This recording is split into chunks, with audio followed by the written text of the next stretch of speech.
All right, welcome back to the Trauma Therapist Podcast. My name is Guy McPherson. My mission is to raise the awareness of trauma and to support and inspire new trauma therapists just starting out on the trauma-informed journey. I do that with my membership community, Trauma Therapist 2.0, my online courses and workshops, and the Trauma Therapist newsletter. If you're a therapist of any kind and you work with individuals who've been impacted by trauma, I invite you to head on over to my website at thetraumatherapistproject.com. That's thetraumatherapistproject.com. All right, let's get started. Stephen, are you ready to do this? I am ready. All right, here we go. So 5, 4, 3, 2, and 1. All right, folks, welcome back to the Trauma Therapist Podcast. Very excited to have as my guest today, Stephen Mills. Stephen, welcome. Thanks for having me, Guy. Great to be here. All right. So Stephen is the author of Chosen, a memoir of stolen boyhood, in which he recounts his childhood sexual abuse by a summer camp director, the long, painful process of recovery, and his quest to stop a serial predator and find justice. The New York Times has called the book a searing, haunting, urgent cri de coeur. The Pulitzer-prize-winning novelist Junot Diaz says Chosen is a work of shattering, almost unbearable radiance. It's destined to be a classic because this is a book that will save lives. Since 1983, Stephen has advised and written for an array of public interest organizations in the fields of human rights, civil liberties, and the environment. He's honored to serve as an ambassador for Child USA, the leading nonprofit fighting for the civil rights of children. Stephen, welcome. Thank you. So before we get going here, Stephen, share with the listeners where you are from originally and where you I'm work. originally from New York. Okay. Yeah. And currently, where are you? Currently live in Los Angeles. Okay. I've covered both coasts. The obvious choice here. All right. So let's kind of jump in here. How the heck? What's going on? How did you get here to write this book?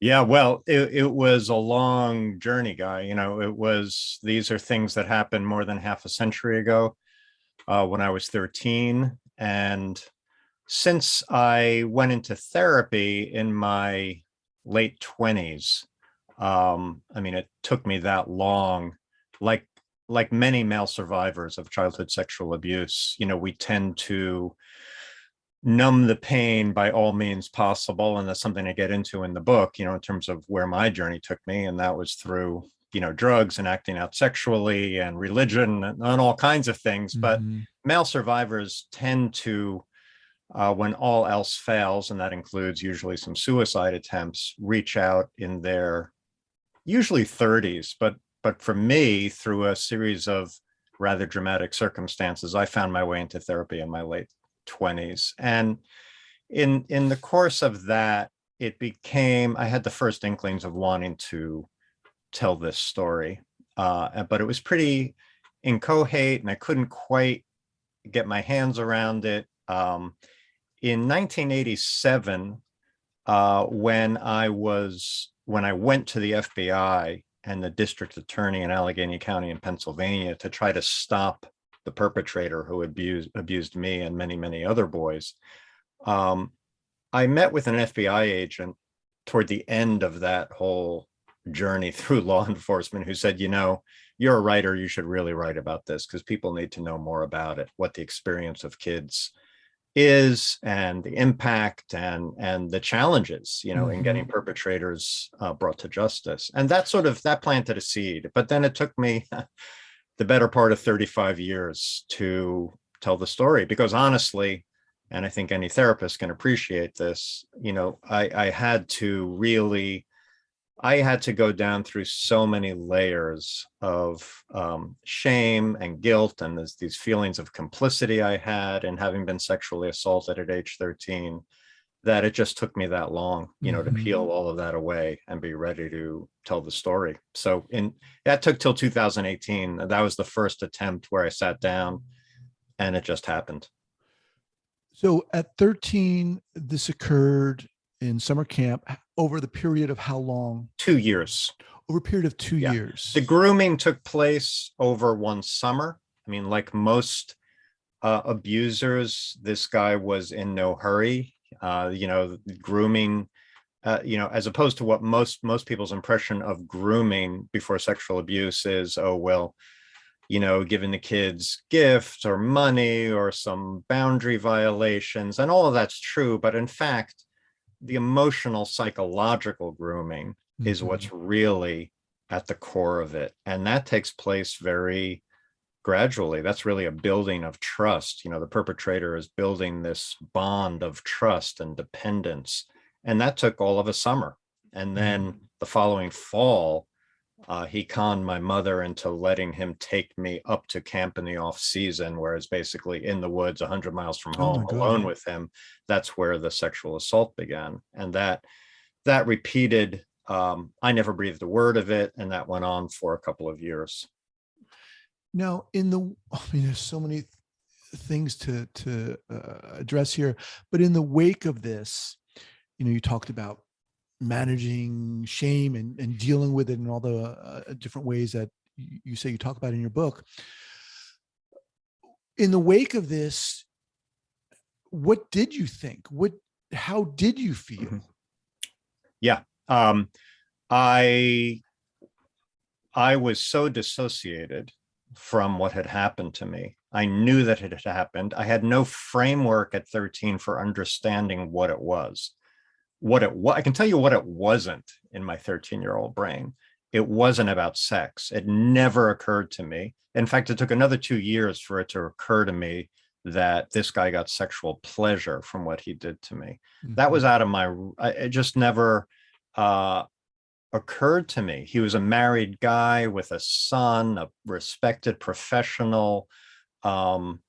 It felt violent, and he was so dominant, physically large, dominant, scary.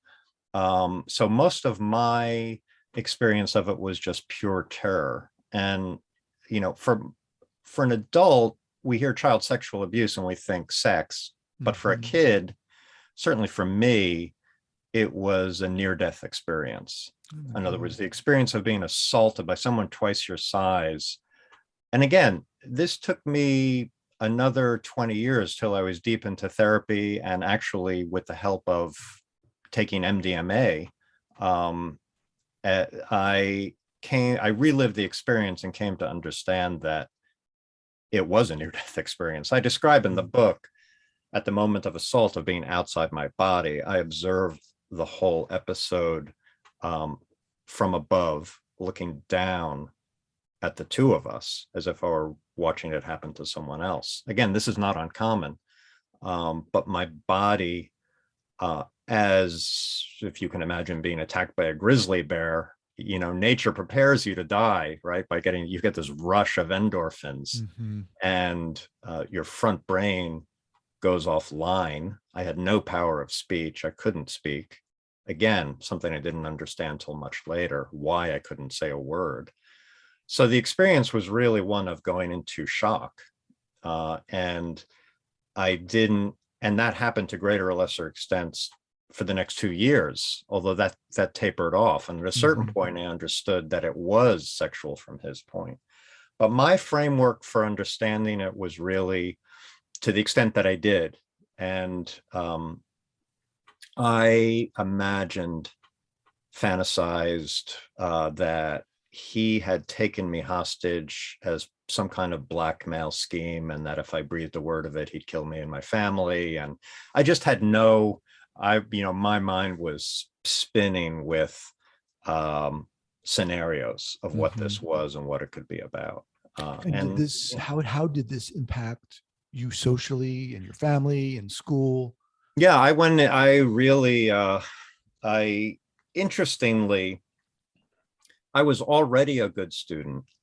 I became an even better student, meaning, my personality underwent an instantaneous change. I mean, I went from being a pretty sweet, trusting kid to being hypervigilant, scared, reclusive, depressed, and I had no idea why. Again, I didn't make this connection consciously with what had happened to me. And my whole identity got wrapped up in performing well in school. That seemed to me the only way to sort of redeem myself and be accepted and be okay. But, beneath it all, I was really trying to disappear.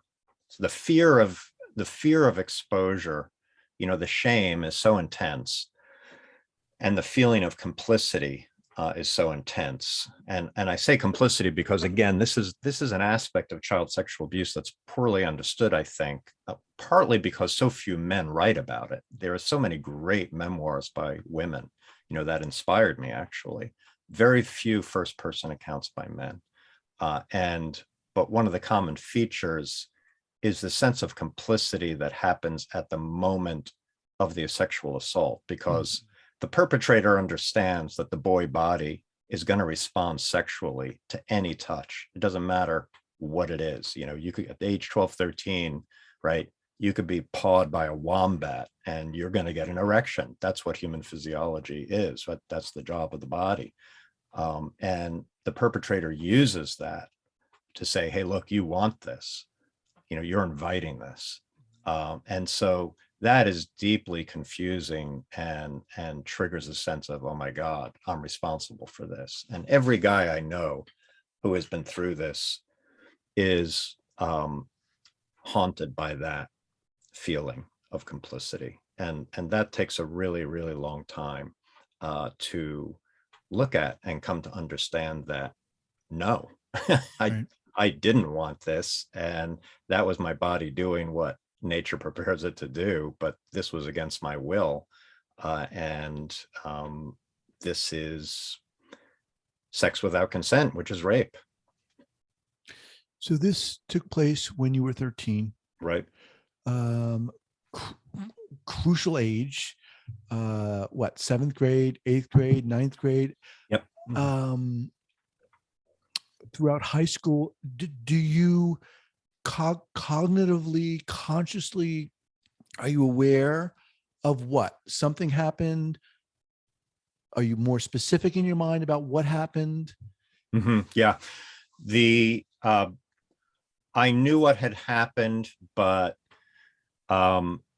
this is really, of course, the body protects us by shutting off the feelings associated with the assault, right? Because otherwise, if I got up the next day and went to school, which I did, and was open to what had happened, I would have just been completely overwhelmed. But we were able to survive and move on because that's what we need to do and what nature prepares us to do. So the body, of course, this is classic, trauma. The reality of trauma is the body keeps it from the conscious mind so that we can function. And I did function. I functioned, though, in kind of a zombie-like state. I was immediately aware in seventh grade when I went back to school the next day that I was outside my life in some way, not inside my life. In other words, there had been some break in reality.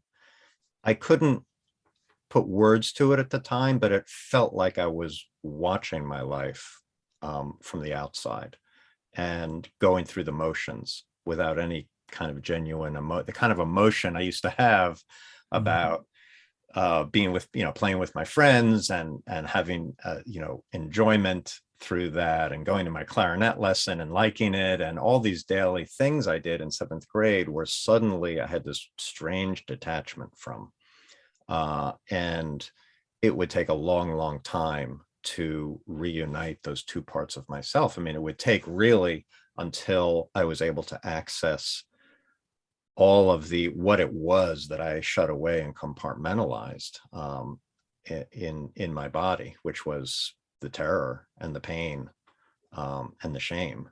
And once I was able years later to lift the lid and let those out very slowly and see and feel what had happened, then that zombie-like feeling started to fade and I was back in my life again. But that there was a long period where I wasn't. Right. At what point did you seek help, and in what form did that come, and under what auspices was it? Yeah, it was incredibly random. And again, I would encourage people to read the book only to see how random these things can be, because And I think a lot of readers read it and say, whoa, honestly, it's hard to read the book and not feel like the fact that I am here and didn't manage to perish along the way, either at my own hands or in other ways, it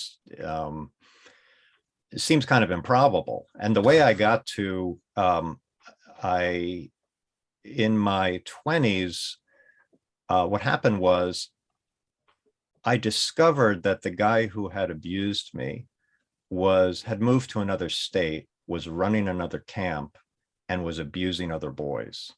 Now, I had always assumed I was the only one. It just never occurred to me that this could have happened to someone else. And by the way, later, when I tracked down other victims of the same abuser, they all said the same thing, virtually all of them. Oh, I was sure I was the only one. When I discovered that, one thing that happened is I confronted him because I wanted to try to stop him. And if you read the book, you'll see what happened. That is very, very dramatic. But spoiler alert, he didn't stop and kept moving from camp to camp. At that point, I was still unable to go to law enforcement. And meanwhile, I had triggered the dissociation I had lived with since age 13 started to collapse because now I knew what this guy was and what he was doing. It was right in front of my face. He was sexually abusing 13-year-old boys. So I could no longer deny in my conscious mind what had happened to me. And what that did was, with my denial starting to collapse, I went into this kind of spectacular meltdown. When that happened, that I discovered that he was abusing boys, I was actually on my way to a PhD program in economics at the University of Wisconsin. And within 3 months, I dropped out of the program. I was shooting drugs. I was trying to take my own life. I just completely unraveled as I couldn't handle all the emotion that was just, coming at me from inside, all the trauma that was finally had escaped Pandora's box, as it were. So that led to this 4-year, sort of the lost years of trying to disappear myself, quite literally. And then I wound up in Southeast Asia in a refugee camp, and I was so sick, I really had a complete physical, mental breakdown. Went back to New York because I had no choice, and thought I had some physical illness. Everything was ruled out. A friend's father, who was a neurosurgeon, finally said to me, Stephen, I want you to see this psychiatrist. His name is Ken Greenspan, and he's a pioneer of biofeedback. So this was 1981, 82. I went to see Dr. Kenneth Greenspan, who ran the stress-related treatment center at Columbia Presbyterian in New York. I didn't know a thing about him. I'd never heard of biofeedback. I went in. This is after 18 months of trying to get some diagnosis of what was wrong with my body. He listened to my story for 10 minutes and he said, I'm glad you saw all those doctors. It's good to rule out any underlying diagnosis, but I can tell you right now, you've got shell shock. I said, well, what do you mean? Isn't shell shock from being in a war? I've never been in a war. And he said, well, that may be, but you're sleeping in one. Something's getting triggered during your sleep that is sending your mind into this cycle of terror and fear and really the body response, especially my gastrointestinal tract, was very severe, which is what was causing all the symptoms. So that was sort of the beginning, and I did a year with him. By the way, PTSD had just entered the diagnostic manual that year. And it wasn't, and even him, he was a big psychiatrist. He didn't use the term PTSD. And of course, it would be many, many years before it entered the parlance of most therapists. And this was New York, which was sort of ground zero for a lot of this stuff. They were still calling it shell shock. From there, when he saw that at some point he realized that all of this went back to some childhood experience, he sent me to a psychotherapist who I started seeing twice a week. And for many years. And in the midst of all that, and I still didn't tell this guy, I was probably in therapy for a year. I never mentioned the abuse.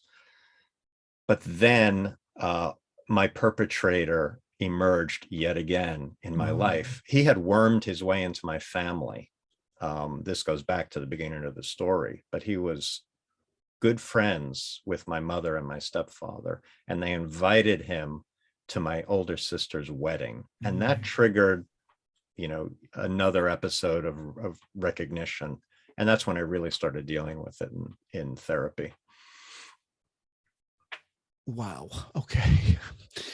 What point did you get to when you said, you know what, I've got to write? I mean, you're going through healing at some point, obviously, but at what point did you say, I've got to write this book?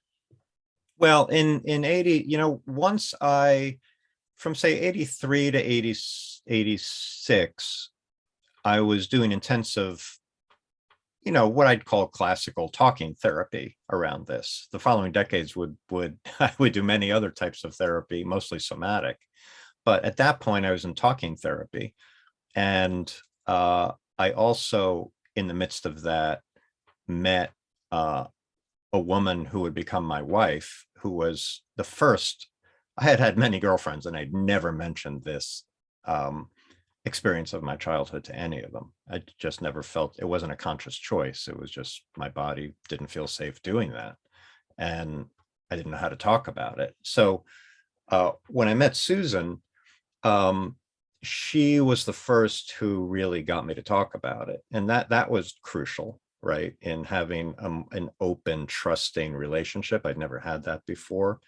I had therapy. I had then just randomly, again, Susan and I happened to, an ex-boyfriend of hers was a chemist at a famous cancer research institute in New York. I won't name which one, but while they're doing cancer research, they were also manufacturing ecstasy, MDMA. This was 1985. We started, Susan and I, taking MDMA, not intentionally to explore my past, but that's what came up pretty quickly. And through a series of course, today, MDMA is being used in all sorts of clinical trials for exactly this, to get at trauma and to be able to face trauma and process trauma. So we were somewhat sort of accidental pioneers of MDMA back in 1985. And it allowed me to retrace what had happened without any fear at all. And that was huge because I got to witness and be with and process emotionally what had happened the first time I was sexually assaulted. And that was a huge deal because it allowed me to face it and accept that it had happened. And in my experience, once you do that, it loses a lot of its power, right? Because it's the fear that's driving all this stuff underground and kind of pulling the levers in your conscious day-to-day life. But if you can really look at what happened and be present with it and fully feel what you felt as a 13-year-old, then the grip starts to loosen. And so, I mean, it's kind of paradoxical, right? I mean, you have sort of reliving it in a very intense way, but that was a real gift. And that enabled me then to want to try to stop him and go to law enforcement. And that in turn led to this realization that I needed to write about it. And how old were you at this point, Stephen? At that point, I'm 30. Okay. Yeah, 30. So this is 17 years after it started. And the writing and the working with the trauma would go on. Well, the working with the trauma till today. I'm I'm in my mid 60s. I'm still working with it. It's a whole different thing now, of course, but it's one of the reasons I wanted to write this book now. And I'm glad that I waited. I used to beat myself up about not writing it in my 30s and 40s, but I couldn't have. I wasn't capable of doing it. And to me, part of what's so significant about doing it now is that I have a much wider, longer perspective on childhood trauma as a lifelong journey. And it really is lifelong. And I can see the arc of it much more clearly than I would have 20 years ago. You can get stuck in certain phases of whether it's rage or, guilt or whatever it is. But the longer and the further you go, you see that those are sort of stations along the way. What do therapists need to know? Yeah, I guess first and foremost, I think for therapists, I'd say first of all, the childhood experience, at least from mine and from many, many other, both men and women, victims of childhood sexual assault. The sense of the experience, as I was describing before, as being in shock or near death, that state of the body and of consciousness, or of consciousness separating from the body, which I hear over and over again, and the terror that comes along with it and can get triggered at any moment throughout one's life, and much less frequently for me these days, but it can still happen. The nervous system, and this is, I'm not speaking technically here, this is just my take as a non-expert. My nervous system got completely short-circuited that day, the first time I was assaulted. There would be many more times, but that first time, something happened deep inside the nervous system that it went haywire. And after that, it's never going to be the same. Mm-hmm. That doesn't mean that you can't go on but one has to have and recover, because I feel like I have come a long way toward recovery. But I think it's really important to honor the profound damage to the nervous system that happens, which lies at the heart of all this, right? In terms of our psyches and how we express it and feel it going through life. And by that, I mean, there's an internal wisdom at work for each person in how to find their way to be with that and to heal from that. And every person's different, but it is a really, really deep wound in the wiring of the body and the mind. And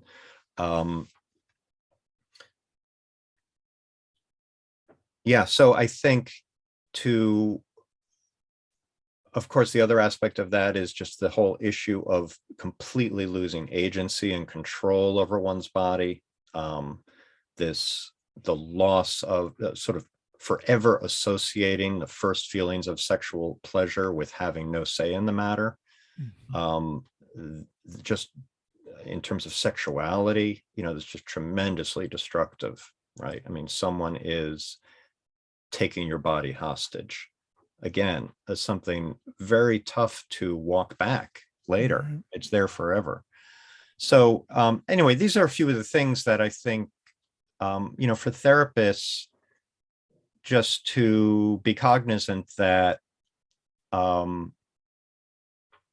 respecting the depth of those things and working with those, in my experience, usually means building trust, and that can take a long, long time, to build of course, trust is devastated when you're assaulted as a child. I didn't trust anyone again for a long, long time. And to this day, I have, real problems with, right.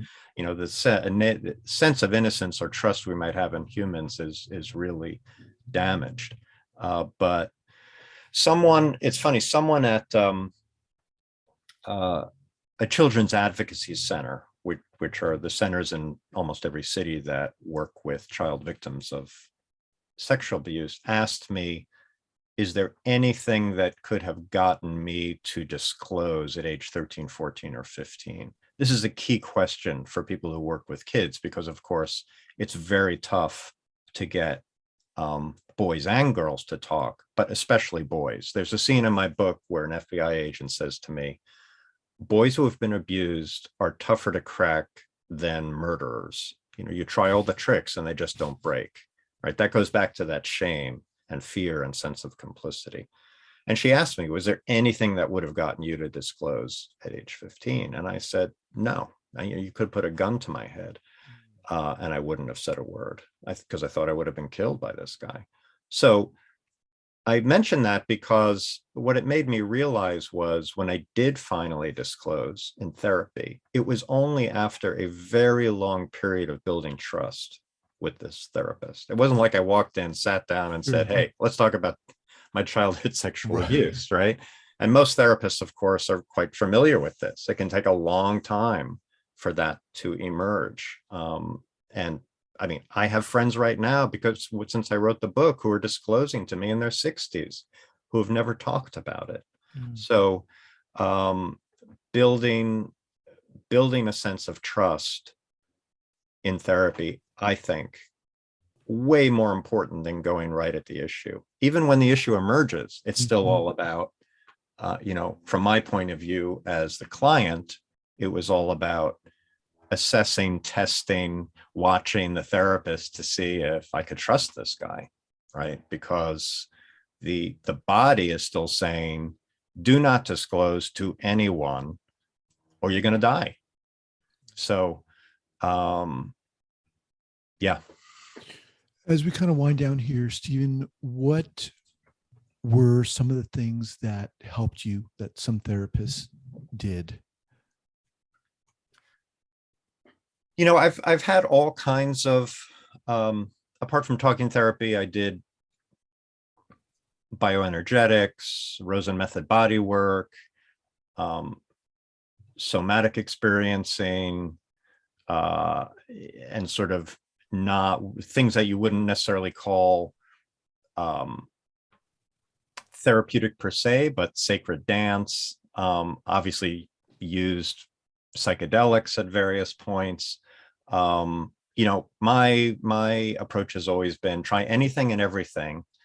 And if it works, do more of it. So that's one lesson, right? And every person's different. So what works with one person may not work with another. EMDR may be great for one person, but zilch with someone else.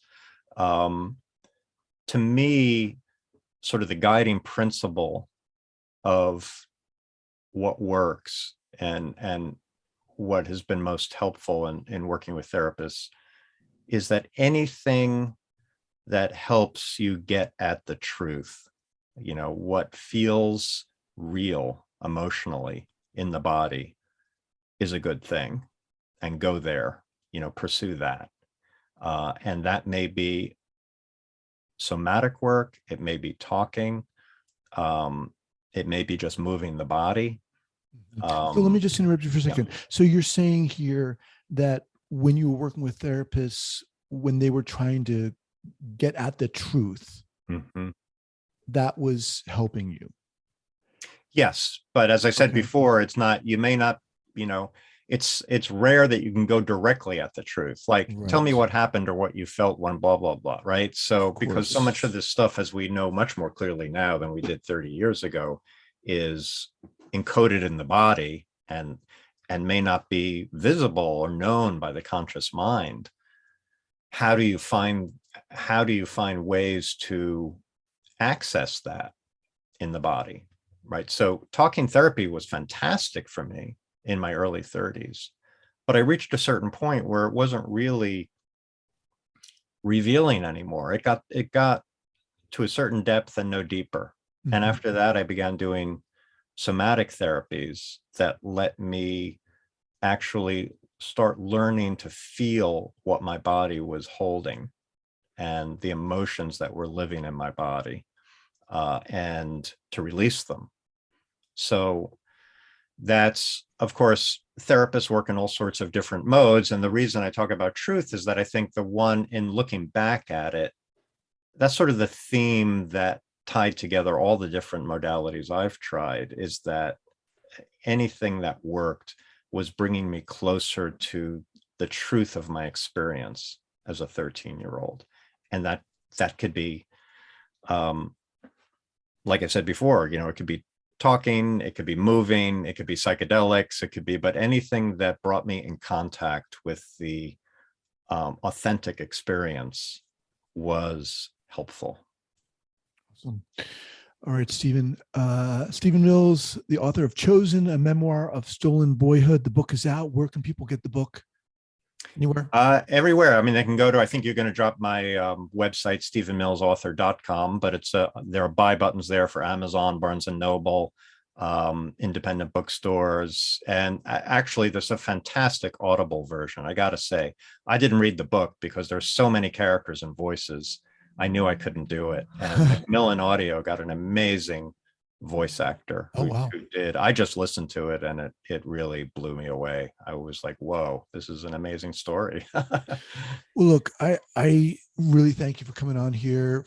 To me, it's friggin' courageous to write the book, to go through what you did, and to come on a podcast. And we need more courageous people like you to stand up and share their experience and their strength. It's awesome. I appreciate it. Thanks for having me on, Guy. It's really an honor. Stephen, take care. Yeah, be well.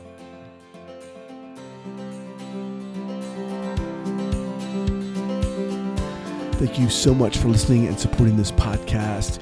And if you'd like to join the hundreds of other therapists who are each month keeping up to date and informed and inspired about what's going on in the world of trauma, I'd love to invite you to head on over to the Trauma Therapist newsletter. That's the traumatherapistnewsletter.com.